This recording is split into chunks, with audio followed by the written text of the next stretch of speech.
2 రోజుల క్రితం వైద్య చరిత్రలో ఒక అద్భుతమైన సంఘటన జరిగింది. కానీ ప్రపంచంలో చాలా మందికి ఇది తెలియదు. తెలుసుకోవాలంటే కంప్లీట్‌గా వీడియో చూడండి. మొట్టమొదటిసారిగా ఒక మనిషి శరీరంలోకి వృద్ధాప్యాన్ని వెనక్కి తిప్పే లక్ష్యంతో రూపొందించిన చికిత్సను ఇవ్వడం జరిగింది.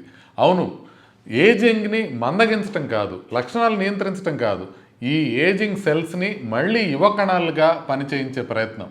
Harvard genetic expert doctor David సింక్లైర్తో కో-ఫౌండర్గా ఉన్న లైఫ్ బయోసైన్సెస్ సంస్థ అభివృద్ధి చేసిన ER100 అనే చికిత్సకు జూన్ 9న మొదటి రోగికి ఒక డోస్ ఇవ్వడం జరిగింది.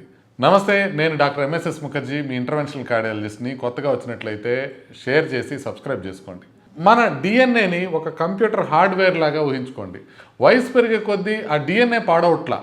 ఆ డిఎన్ఏ పాడు కాకుండా ఆ డిఎన్ఏని ఎలా ఉపయోగించాలని చెప్పే ఎపిజీనోమ్ అనే సాఫ్ట్వేర్ మనకి ఏజ్ వచ్చే కొద్దీ ఆ సూచనలు కొంచెం గందరగోళం అయిపోయి ఆ కణాలు తమ అసలు పనిని మర్చిపోతాయి. దీన్నే మనం ఏజింగ్ అని అంటాం.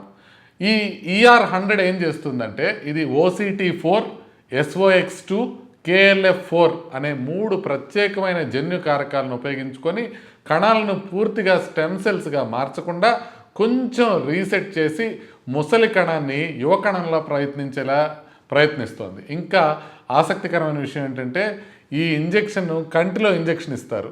ఆ తర్వాత ఒక మాత్ర ద్వారా ఈ ప్రక్రియని ఆన్ ఆఫ్ చేసుకోవచ్చు. ఏదైనా సమస్య కనిపిస్తే వెంటనే ఆపేయచ్చు. ఎందుకు ఇది కంటితో ప్రారంభించారు అని అంటే, ప్రస్తుతం ఈ ట్రయల్ గ్లకోమా మరియు NAION అనే సడన్ విజన్ లాస్ కోసం జరుగుతోంది.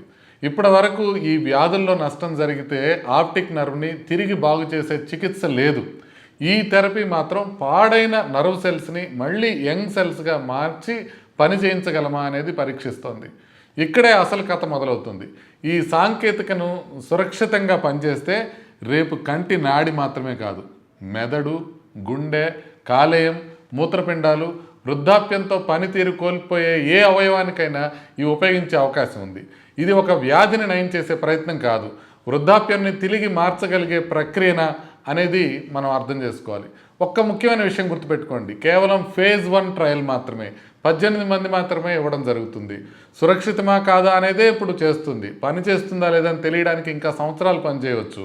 కానీ ఇప్పటి వరకు సైన్స్ ఫిక్షన్లా అనిపించిన ఆలోచన మొదటిసారిగా ఒక మనిషి శరీరంలోకి ఇవ్వడం జరిగింది. కొలెస్ట్రాల్ని శాశ్వతంగా తగ్గించే జీన్ ఎడిటింగ్, క్యాన్సర్ని వెంబడించే పర్సనలైజ్డ్ mRNA వ్యాక్సిన్స్, మెటబాలిజంని మారుస్తున్న GLP-1 మందులు, ఇప్పుడు కణాల వయస్సుని వెనక్కి తిప్పే ప్రయత్నం జరుగుతుంది. ఇది అమరత్వ కథ కాదు, కానీ ఓల్డ్ ఏజ్కి ఒకరోజు చికిత్స చేయగలమా అనేది ఇప్పుడు ప్రయత్నం మొదలైంది.